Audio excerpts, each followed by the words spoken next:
Be assertive. So this father, this really nice, gentle-looking man who has all the answers, he's the father figure, a real Ronald Reagan type, and he says, son, when you see what you want, you got to go out there and get it. Have you ever heard that?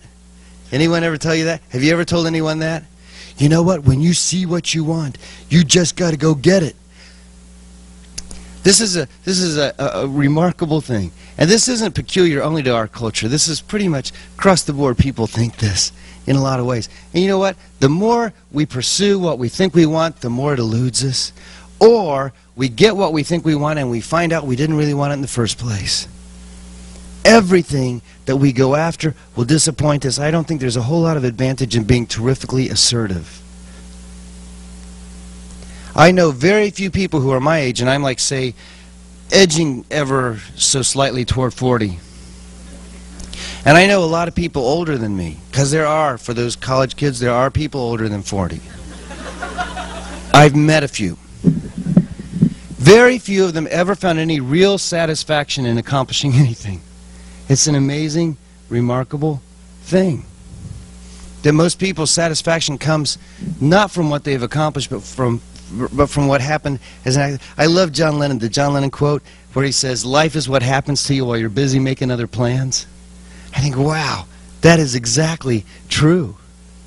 We think that we're going to find happiness because we see something that happiness is supposedly contained in, and we go for it, and we get it, and we all live happily ever after. But that's not the way life works out, and even our own experiences tell us that.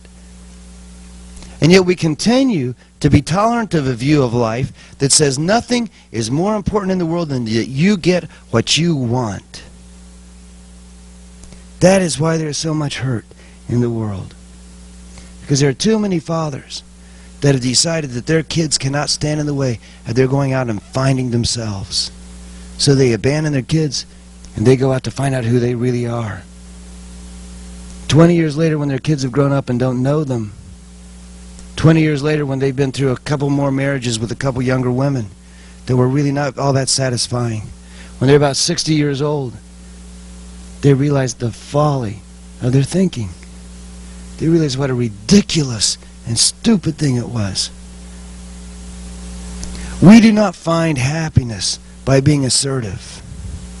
We don't find happiness by running over other people because we see what we want and they are in the way of that happiness, so we either abandon them or we smash them.